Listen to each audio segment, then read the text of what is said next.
The black octagonal chamber of the Galactic Council Hall stretched impossibly high, its obsidian walls absorbing light rather than reflecting it.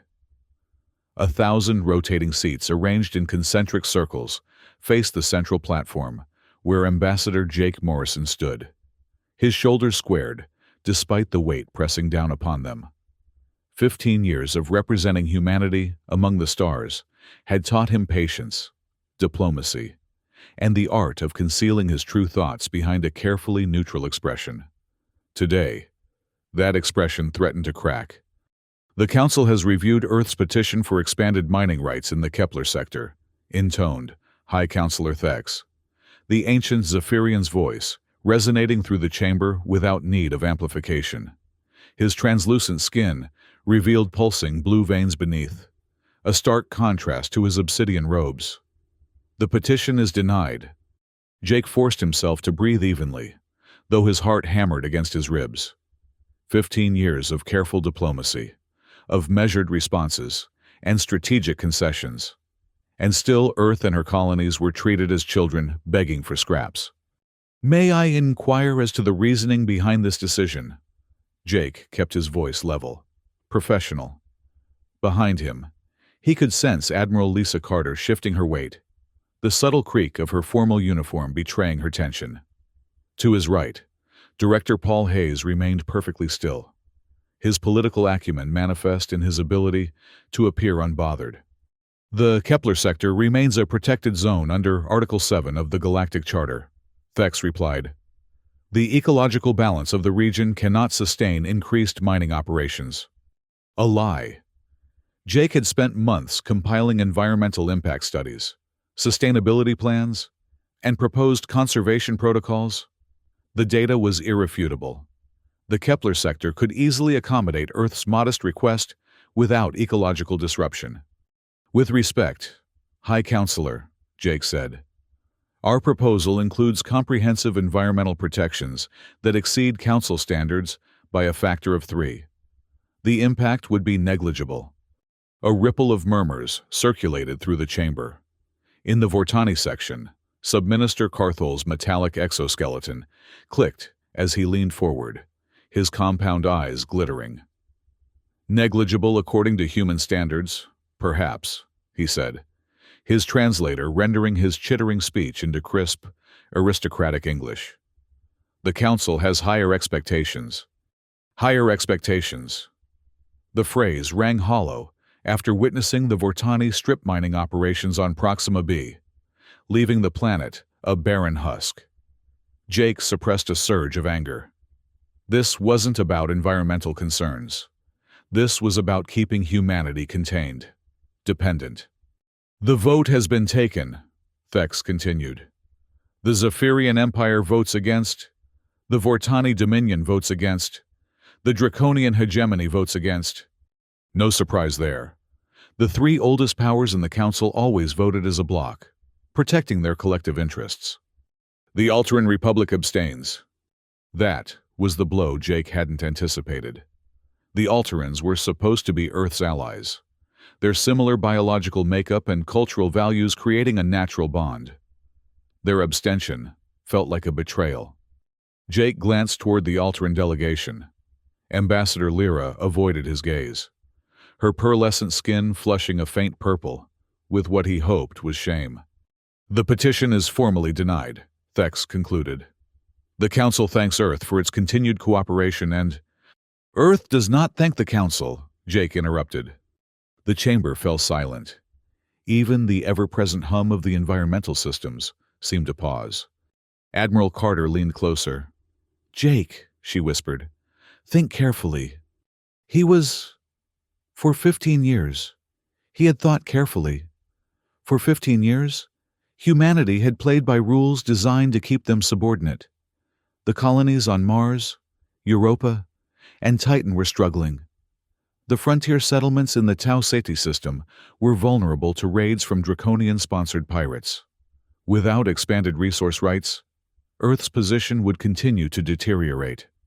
For 15 years, Jake said, his voice carrying to every corner of the chamber. Humanity has honored the Council's directives. We have contributed technologies, medicines, arts, and philosophies. We have served in peacekeeping missions. We have opened our borders to council trade and immigration.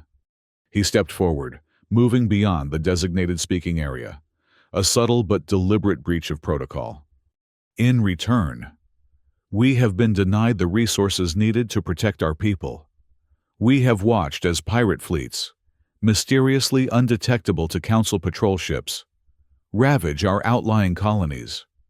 We have seen resource-rich sectors declared protected when we petition for access, only to be open to Zephyrian or Vortani exploitation months later. Ambassador Morrison, Thex said, a warning in his tone. This is not the appropriate forum for... This is precisely the appropriate forum, Jake cut in. The Galactic Council exists to ensure fair treatment and mutual benefit for all member species.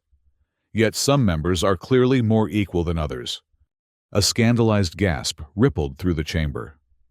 Jake had just referenced an ancient Earth text that was explicitly critical of governmental hypocrisy, a cultural illusion the translation systems would convey perfectly.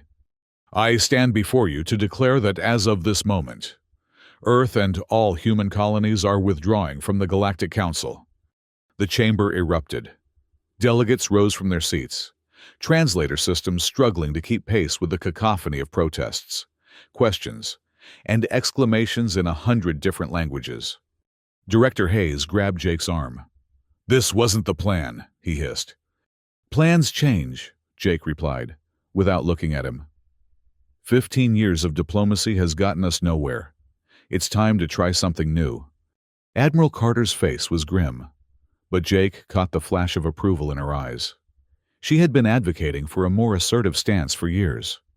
High Counselor Thex raised his hands, and the chamber's acoustics dampened automatically, forcing the delegates back to silence. Ambassador Morrison, such a declaration cannot be made unilaterally. There are procedures, protocols, which I am intimately familiar with, Jake replied. Section 29, Paragraph 16 of the Council Charter. Any member species may withdraw from Council authority with immediate effect upon formal declaration by an authorized representative. I am that representative, and I have made that declaration. The consequences of such an action, began Carthel, but Jake cut him off. Are ours to bear, he said. Humanity entered the galactic community with hope and optimism. We leave it with the knowledge that we must forge our own path. A soft, chittering sound came from the upper tiers of the chamber. Laughter. The Draconians were laughing at him, at humanity. Their elongated reptilian faces contorted in what their species considered amusement. Jake felt the sting of humiliation, but he kept his expression composed. Let them laugh. They wouldn't be laughing for long. This meeting is adjourned, he said, appropriating Thex's traditional closing words. Then he turned and walked toward the exit, Admiral Carter and Director Hayes falling in behind him. As they reached the massive doors, Jake heard it, a whisper that the chamber's acoustics carried to him with perfect clarity. Let them go, said Draconian Emperor Calthul. Without council protection, they will not last a solar cycle. Jake allowed himself a small, grim smile as the doors sealed behind them. The emergency session of the United Nations Security Council stretched into its 17th hour. President Collins, her face drawn with fatigue, listened as Ambassador Morrison concluded his briefing via quantum entanglement link. The withdrawal is complete, Jake said, his holographic form shimmering slightly in the center of the room. Our diplomatic corps has begun evacuation from all council worlds. We expect retaliation in some form, though the nature and timing remain uncertain. And you took this action without authorization, the Chinese representative said, his tone more curious than accusatory. Ambassador Morrison acted within the parameters of Contingency Plan Omega. Admiral Carter interjected from beside Jake. That plan was approved by this council 7 years ago, to be implemented at the ambassador's discretion if council intransigence reached critical levels. President Collins nodded. The ambassador's action is endorsed retroactively by this administration. The question now is not whether he should have done it, but what we do next. The Russian representative leaned forward. Our intelligence suggests the Draconians are mobilizing their frontier fleets. They may see this as an opportunity to seize our outer colonies, while we lack council protection. Let them try, Admiral Carter said, with a confidence that seemed to surprise the Security Council members. Our defensive capabilities are more robust than the Council has been led to believe. Explain, President Collins demanded. Jake glanced at Carter, who gave a slight nod. Madam President, distinguished representatives, Jake began. For the past decade, we have maintained a technological development program independent of Council oversight, while publicly adhering to Council restrictions on certain technologies. We have privately made significant advances. What kind of advances? Asked the British representative. Jake looked to Admiral Carter again. This was her area of expertise. Quantum weapon systems, enhanced FTL drives, and planetary defense grids that exceed Council standards by several generations, she said. We've maintained the appearance of technological compliance while developing systems that rival or exceed those of the major powers. A murmur ran through the Security Council. Why weren't we informed? Demanded the French representative. Compartmentalization was necessary, President Collins replied. The fewer people who knew, the less chance of the Council discovering our true capabilities. These systems have been deployed? Asked the Indian representative. Admiral Carter nodded. To all major colonies and strategic locations. They remain dormant, but can be activated with a single command code. The risk you've taken, the German representative said, shaking her head. If the Council had discovered this deception while we were still members, the greater risk was remaining dependent on Council protection that was increasingly unreliable, Jake countered. The raids on New Seattle last month made it clear that the Draconians were testing our defenses, while the Council looked the other way. President Collins stood, drawing all eyes to her. What's done is done. Ambassador Morrison has acted, and we will support that action. Admiral Carter has prepared us for the consequences. Now we must present a united front to our people and to the galaxy. She turned to Jake. Ambassador, I want you back on Earth immediately. You'll coordinate with our media teams to explain this transition to the public. With respect, Madam President, Jake replied. My place is here at Proxima Station. When the Council powers make their move, and they will, this will be the first point of contact. The President considered this, then nodded. Very well. Director Hayes will return to handle the public communications. Hayes, who had been silent throughout the exchange, inclined his head in acknowledgement. One last thing, Jake said. I recommend we activate Protocol Phoenix. Admiral Carter's eyes widened slightly, the only indication of her surprise. That's rather extreme, President Collins said carefully. The technological implications alone are necessary, Jake finished. If we're going to stand on our own, we need every advantage. The Security Council members exchanged glances, clearly not privy to what Protocol Phoenix entailed. Very well, the President said after a moment. Protocol Phoenix is authorized. Admiral Carter, see to the implementation. Yes, Madam President. The holographic link terminated, leaving the Security Council chamber in silence. Would someone care to explain what Protocol Phoenix is? The Japanese representative finally asked. President Collins sighed. The unrestricted development and deployment of artificial intelligence technology for military and civilian applications. The chamber erupted in shocked exclamations. The Council banned AI research for a reason, the Brazilian representative protested. The risks are calculated, President Collins interrupted, and necessary. The restriction on AI was never about safety. It was about keeping emerging species dependent on the established powers. We've maintained a shadow research program for years.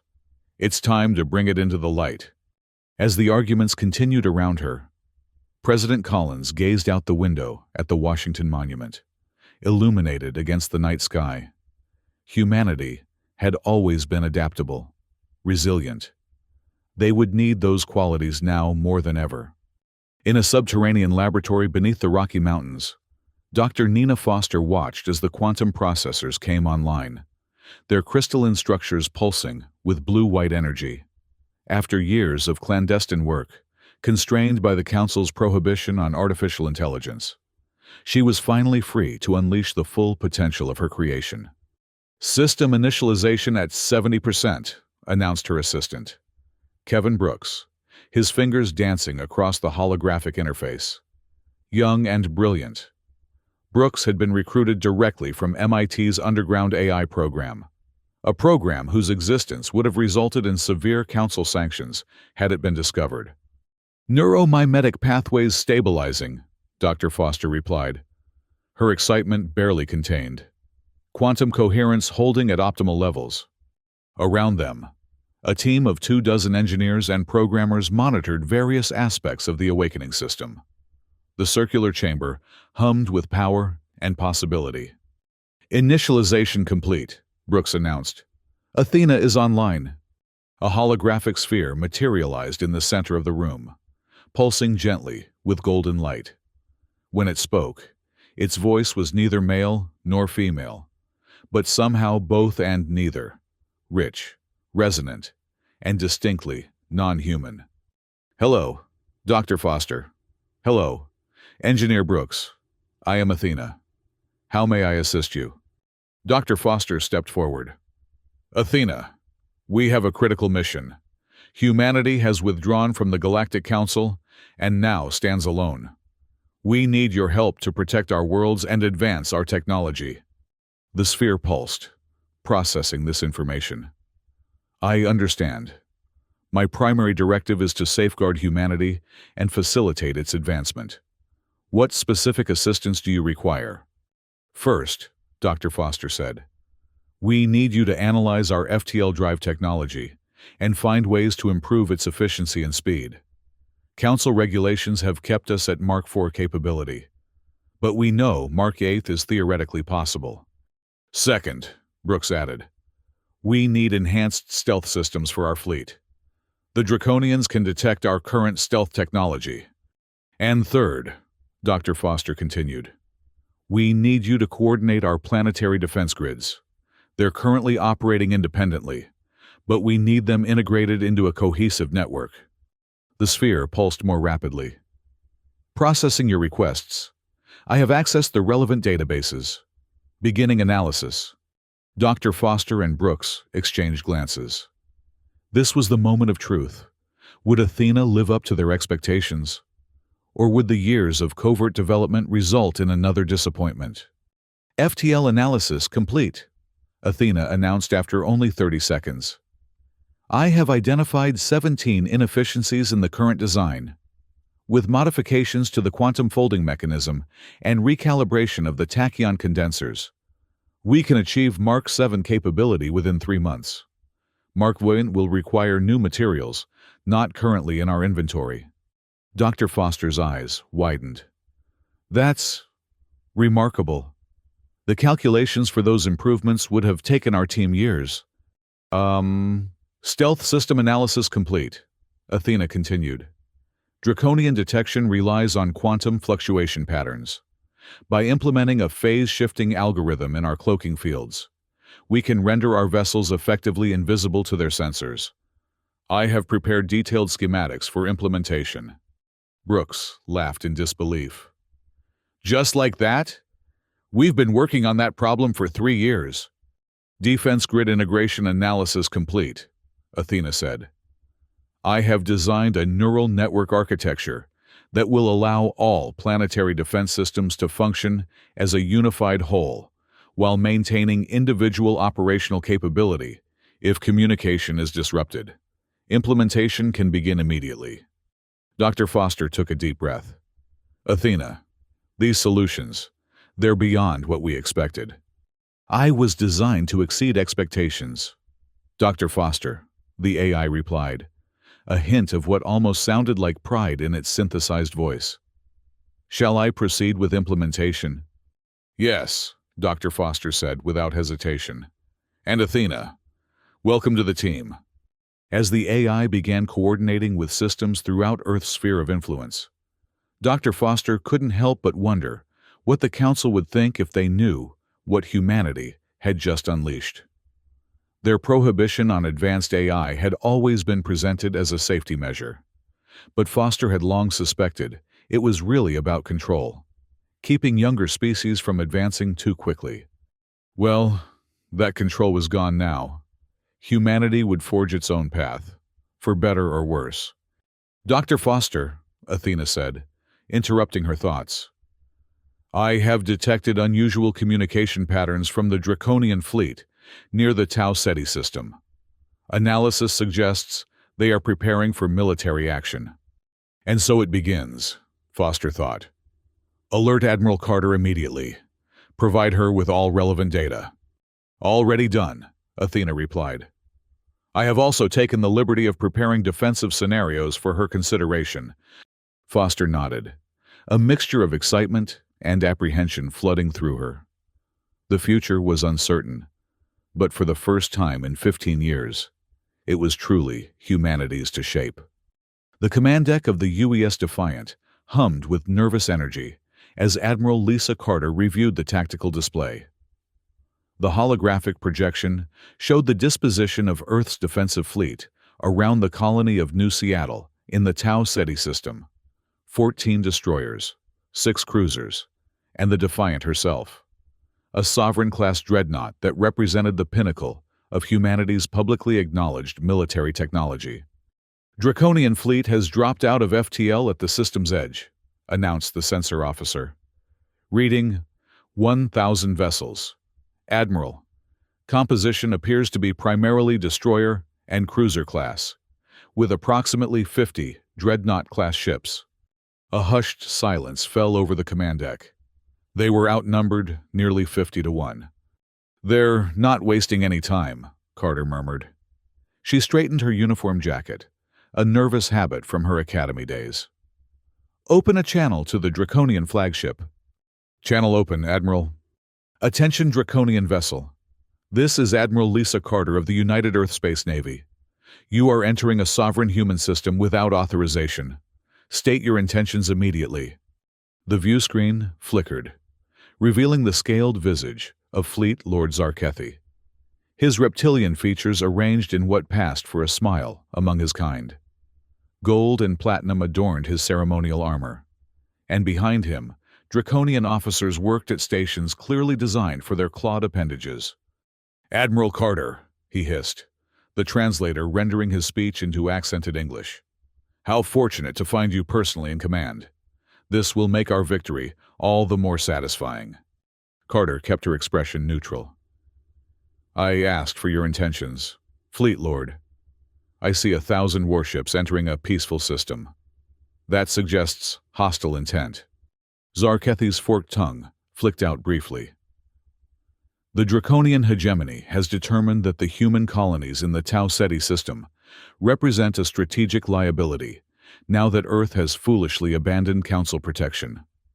We have come to secure this region.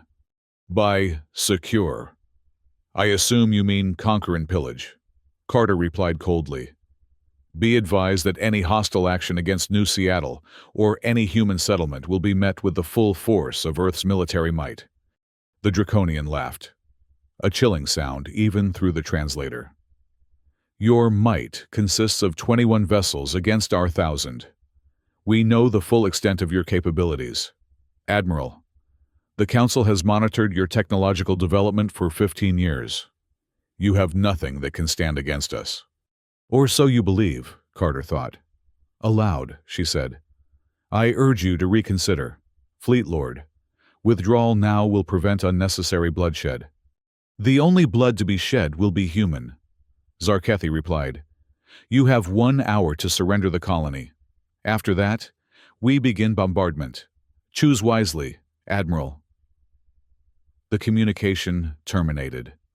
Arrogant lizard, muttered Commander Jackson, Carter's executive officer. Arrogance based on apparent superiority. Carter replied.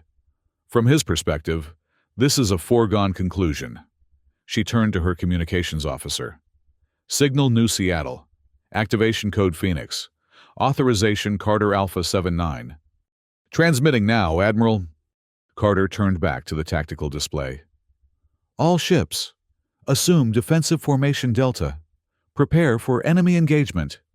She tapped her neural link, establishing a private channel with Governor Richards on the surface of New Seattle. Governor, this is Admiral Carter. The Draconians are here in force. We have 1 hour before they attack.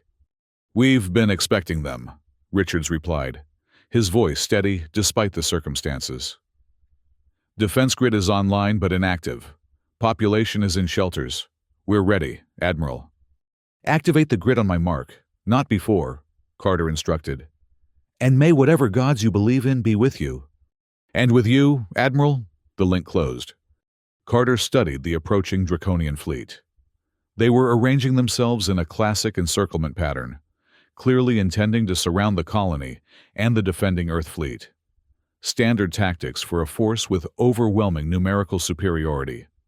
They're deploying exactly as Athena predicted, Jackson observed quietly. Carter nodded. The AI had calculated the Draconian attack pattern with perfect accuracy. Almost makes you wonder what else she's right about. The hour passed with excruciating slowness. Carter used the time to deploy her ships in what would appear to be a desperate defensive posture, a last-ditch effort to protect the colony. In reality, she was positioning them precisely according to Athena's instructions. Admiral, the communications officer called out. Incoming transmission from the Draconian flagship. On screen, Zarkethi appeared again, his posture radiating confidence. Your time has expired. Admiral Carter, what is your decision? Carter stood, facing the screen squarely. The United Earth Space Navy does not surrender to aggressors. Fleet Lord, New Seattle remains under Earth protection. The Draconian's expression shifted to what Carter recognized as disappointment. Then you will die, and the colony will burn. A pity. I had hoped to add your ships to our fleet. He turned to an officer off-screen. Begin the bombardment. The screen went dark. Multiple weapons locks detected, announced the tactical officer. Enemy fleet is powering weapon systems. Carter took a deep breath. All ships, defensive protocols only. Do not, repeat, do not initiate offensive action without my direct order.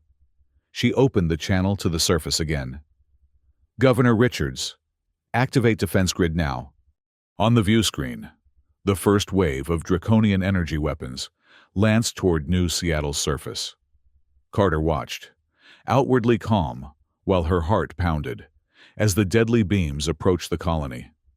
3 kilometers above New Seattle's main settlement, the energy beams struck an invisible barrier and scattered, dissipating harmlessly into the atmosphere. What? Zarkethi's voice came through an open channel, his confusion evident even through the translator. Report! Carter allowed herself a small smile as the surface of New Seattle began to change. The seemingly natural landscape split apart along previously invisible seams, revealing massive defense installations that had been hidden beneath holographic camouflage. Enormous cannon barrels rose from underground bunkers, while missile silos opened like blooming flowers. My God, whispered Jackson beside her. The colony. It's a fortress. Has been from the beginning, Carter replied. Every human colony established after we joined the Council was built with this possibility in mind. On the tactical display, Carter watched as New Seattle's 3 moons, small, unremarkable satellites that had never attracted Council attention, suddenly emitted energy signatures that overwhelmed the sensors. The moons, the sensor officer reported in disbelief. They're not moons. They're battle stations. The false lunar surfaces were dissolving, revealing massive spherical structures bristling with weapon emplacements. Each was easily the size of a Draconian dreadnought, but with firepower that dwarfed anything in the attacking fleet. All ships, withdraw to minimum safe distance, Carter ordered. Phase 2 is initiating. As the Earth vessels pulled back, the Draconian fleet froze in apparent confusion. Their sensors must be showing them the same impossible transformation, a seemingly vulnerable colony revealing itself to be one of the most heavily fortified military installations in the galaxy. "Admiral," the communications officer said, "Governor Richards is requesting permission to engage." Carter nodded. "Permission granted. Execute pattern Thermopylae." Across the colony's surface, and from the 3 orbiting battle stations, weapons of a design unknown to the Council, powers opened fire. Quantum disruptors, gravity lances, and tachyon beams, technologies humanity had developed in secret, struck the Draconian fleet with devastating precision. The Draconian flagship, the Eternal Dominator, took a direct hit from a quantum disruptor. The massive dreadnought didn't explode. It simply came apart at the molecular level, disintegrating into constituent atoms in a silent, eerily beautiful display of advanced technology. "By all that's holy," breathed Jackson, as the tactical display showed Draconian ships being systematically destroyed. "They don't stand a chance." "That was the idea," Carter replied grimly. "Centuries of Draconian expansion and conquest ended in a single day." The remaining Draconian vessels attempted to retreat, their formation breaking apart in panic. The defense grid and battle stations continued their relentless assault, targeting engines and FTL drives to prevent escape. "Admiral," the communications officer called out, "we're receiving a transmission from Fleet Lord Zarkethi's secondary command ship." On screen, the Draconian appeared, his once pristine armor now damaged, smoke visible in the background. "What is this?" he demanded, his translator struggling to convey the mixture of rage and fear in his voice. "These weapons, they are forbidden by Council law." "We no longer recognize Council law," Carter replied coldly. "You came to destroy a human colony. You threatened innocent civilians with bombardment. You have reaped what you sowed, Fleet Lord." "We surrender," Zarkethi hissed. "The Draconian hegemony offers immediate and unconditional surrender." Carter studied him for a moment. "Your surrender is accepted, Fleet Lord.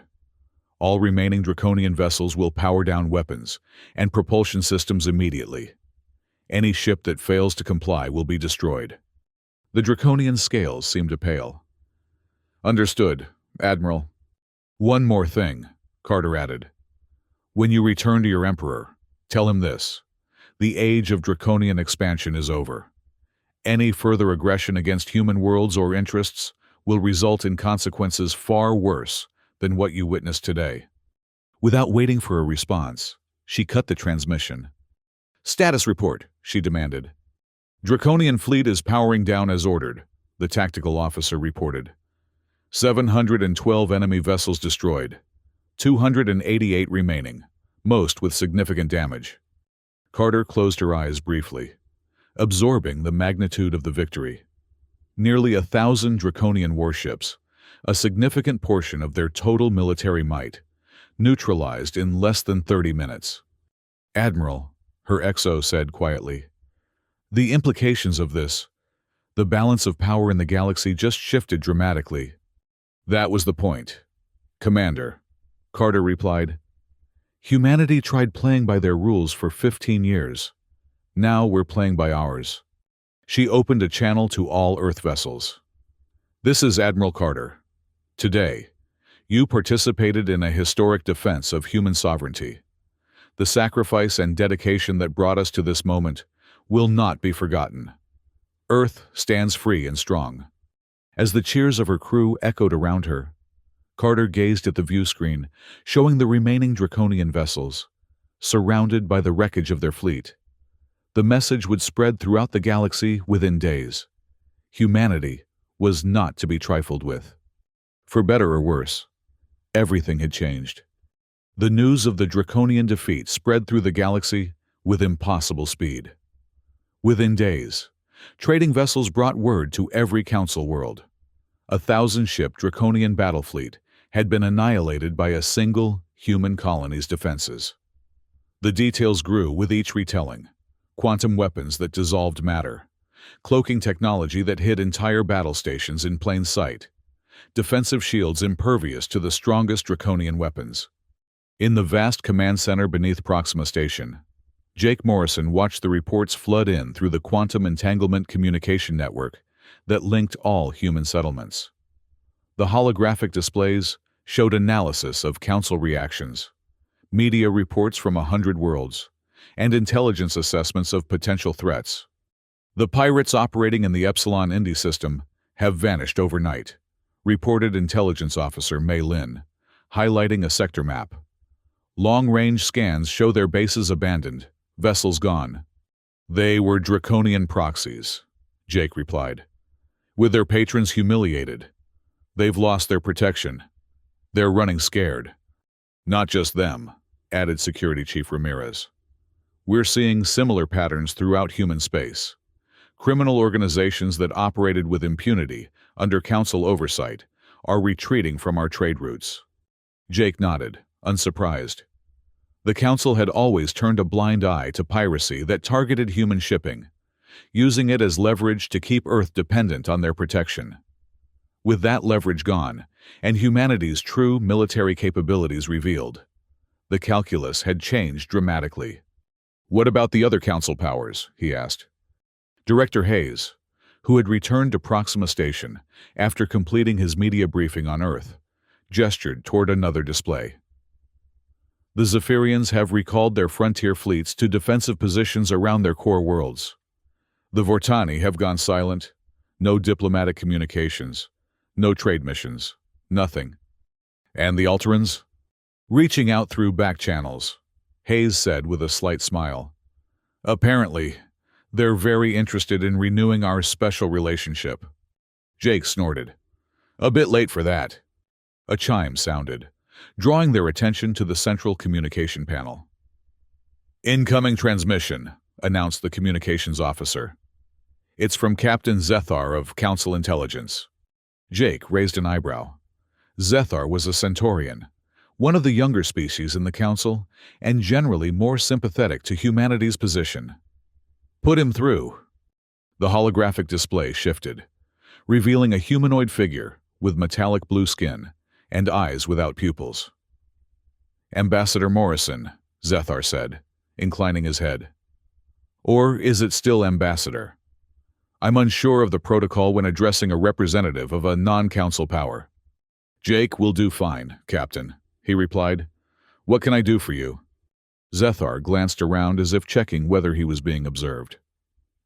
This is not an official communication. I thought you should know that the Council is in chaos. The destruction of the Draconian fleet has upended certain assumptions about the balance of power. I'm shocked, Jake said dryly. The technology you displayed, Zethar continued, ignoring the sarcasm. It should not have been possible. Council monitoring systems were supposed to ensure that no member species could develop such capabilities without detection. Those monitoring systems were designed to track specific technological signatures, Jake explained. We simply developed along different pathways. Zethar's expression suggested he understood the implications. The Council's control was never as complete as they believed. Control is often an illusion. Captain, the tighter you try to hold something, the more likely it is to slip through your fingers. Poetic, Zethar acknowledged. But dangerous. The Zephyrians and Vortani are calling for immediate military action against all human worlds. They fear what other surprises you might have concealed. Jake leaned forward. And what do they plan to do? Send another fleet to be destroyed? The Draconians tried that approach. It didn't end well for them. There are other methods besides direct military confrontation, Zethar warned. Economic isolation, biological warfare, incitement of internal conflict, all of which we've prepared for, Jake assured him. The question is not what the Council will do to us, Captain, but what we might do to the Council. Zethar's pupilless eyes widened slightly.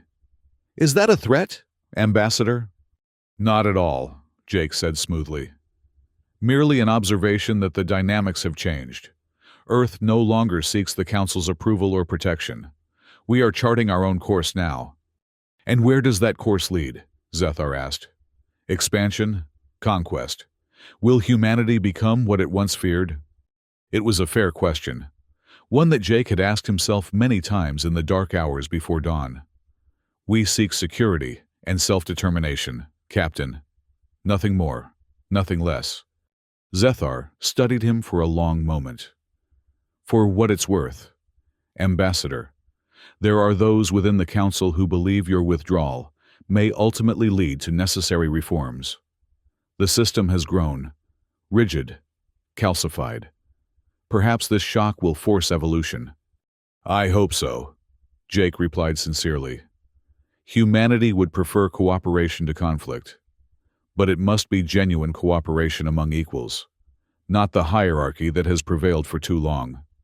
I understand, Zethar said with a slight bow. I should go before my transmission is traced. But know this, not all within the Council rejoice at the prospect of war with humanity. Some of us are working toward a different outcome. The transmission ended, leaving Jake thoughtful.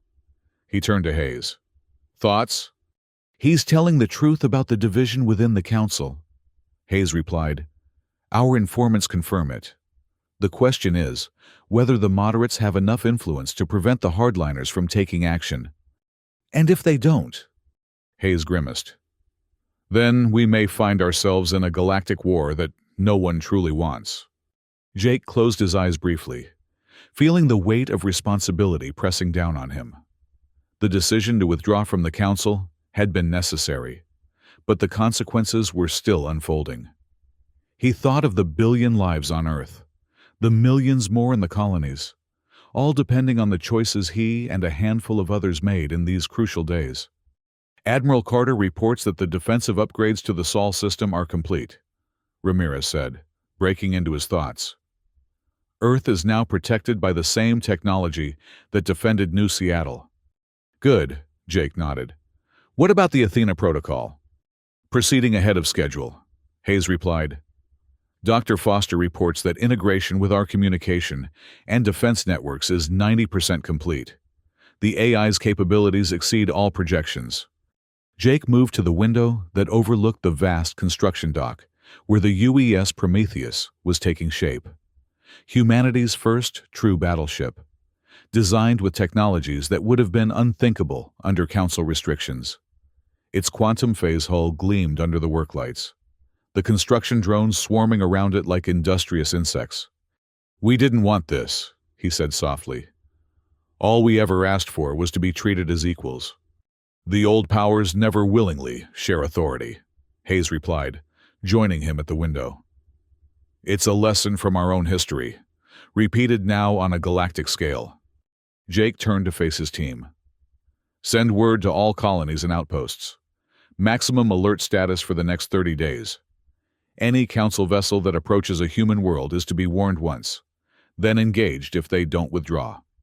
That's likely to be interpreted as aggressive posturing, Hayes cautioned. Better that than appearing vulnerable. Jake countered. The draconian attack won't be the last test of our resolve. We need to make it clear that any similar attempt will meet the same fate. As his team dispersed to carry out his orders, Jake returned his gaze to the Prometheus. The ship represented humanity's future, independent, powerful, answering to no authority but their own.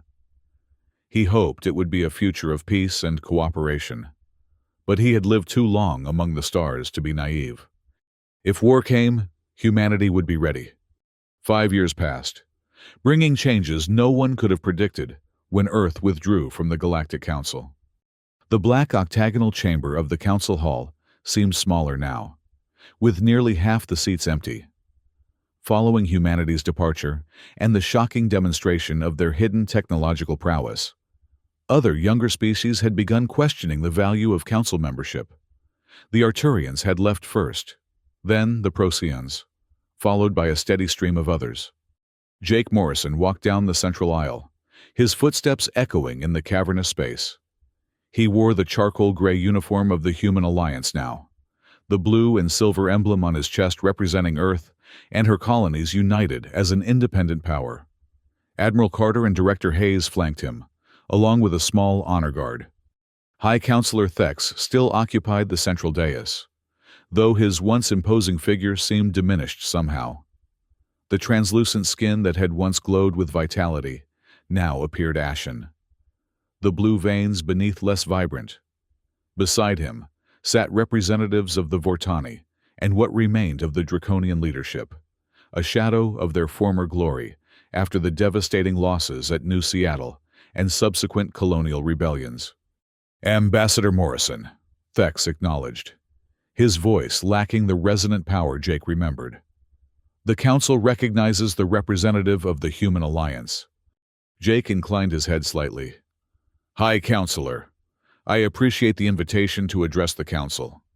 These are unusual times," Thex replied. "They call for unusual measures." That was an understatement. After the Battle of New Seattle, the galaxy had held its breath, waiting for the Council powers to retaliate against humanity. But the retaliation never came. Instead, the revelation of humanity's hidden capabilities had triggered a cascade of internal problems for the old empires. Colonial worlds that had chafed under Zephyrian or Vortani rule for centuries began to question their subservience. Trade routes once monopolized by Council megacorporations were now protected by human vessels, offering lower rates and better security. The rigid hierarchy that had defined galactic politics for millennia was crumbling. "I come before you today not to gloat or to threaten," Jake began, "but to propose a new relationship between the Human Alliance and the Galactic Council." A murmur ran through the assembled delegates. Jake noticed Ambassador Lyra of the Alterans, watching him intently, her pearlescent skin catching the dim light. "For 5 years, we have operated independently," Jake continued. "We have secured our borders, established new trade relationships, and demonstrated that life outside the Council is not only possible but prosperous. Other species have followed our example, forming their own alliances or choosing independent paths, and destabilizing a system that maintained peace for thousands of years," interjected Subminister Carthel, his metallic exoskeleton clicking as he leaned forward. "Did it maintain peace?" Jake challenged. "Or did it merely ensure that conflicts were confined to the periphery, affecting only those without the power to defend themselves? How many species were subjugated? How many cultures extinguished? How many worlds stripped of resources to feed the insatiable appetites of the core empires?" Carthel's compound eyes glittered, but he offered no rebuttal. "The old order is changing," Jake said, addressing the entire chamber now. "You can resist that change and continue to decline, or you can adapt and find a new role in the galaxy that is emerging." "And what role do you envision for the Council, Ambassador?" Thex asked, a hint of bitterness in his tone. Jake smiled slightly. "The same role the Council has always claimed to fulfill, a forum for cooperation, cultural exchange, and peaceful resolution of disputes. The difference is that it would be a council of equals, not a hierarchy of privileged powers ruling over subordinate members." "You propose to restructure an institution that has existed for 50,000 years, Thex said incredulously. "I propose to save what is valuable about that institution while discarding what has become corrupt and self-serving," Jake corrected. "The knowledge, the traditions, the diplomatic frameworks, these have value. The exploitation, the technological suppression, the enforced dependency, these must end." He gestured to Admiral Carter, who stepped forward with a data crystal. "This contains our formal proposal. A new charter for a new council, one in which all member species have equal standing and equal voice." Thex made no move to accept the crystal. "And if we refuse?" "Then the Human Alliance will continue to thrive independently," Jake replied calmly.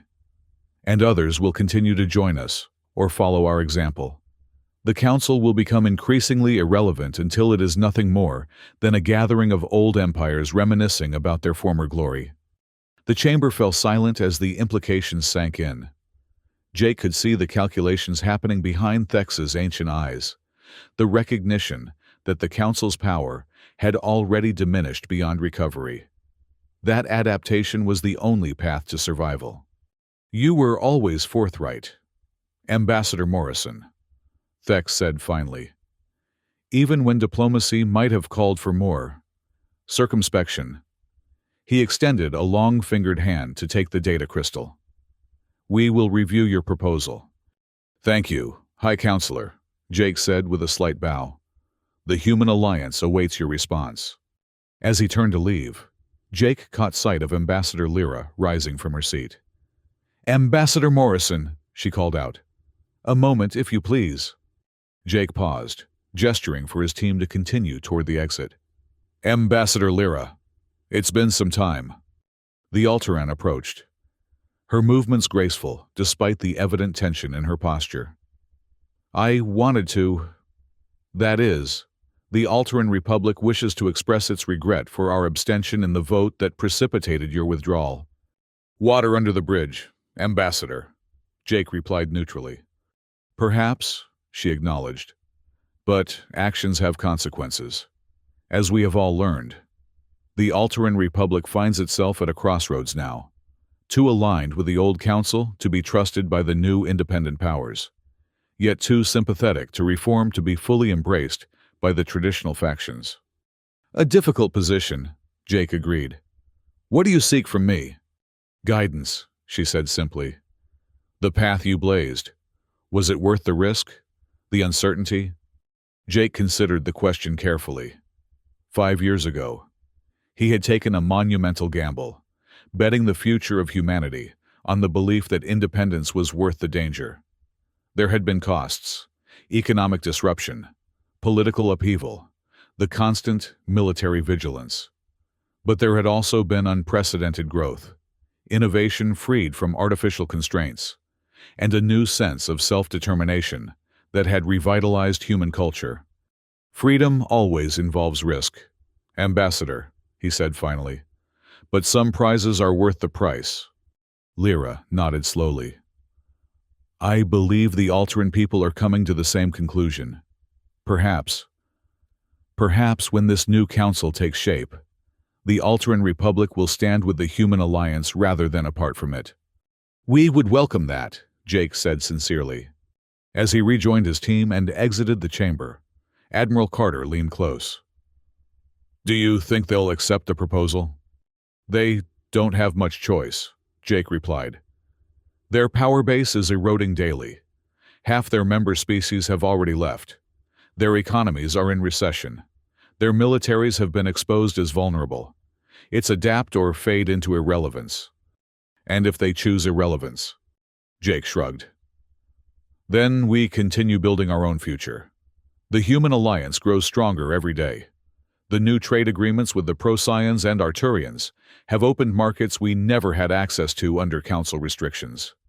The colony on Epsilon Eridani is thriving. Dr. Foster's Athena system has revolutionized everything from medicine to transportation." "It's been quite a 5 years," Carter agreed.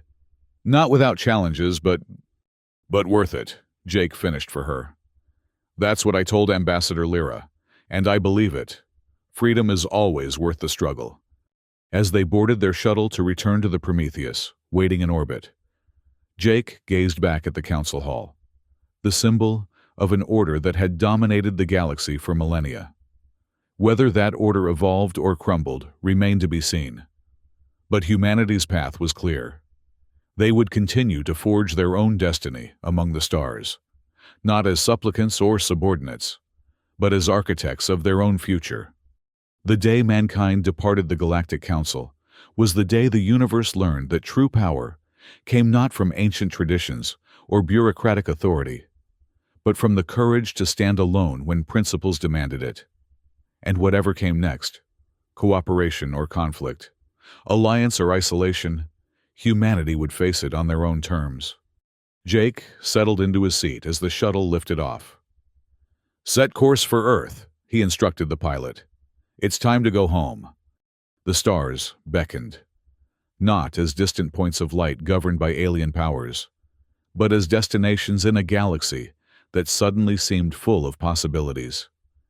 Humanity had found its place at last, not within the structures built by others, but in the freedom to build their own.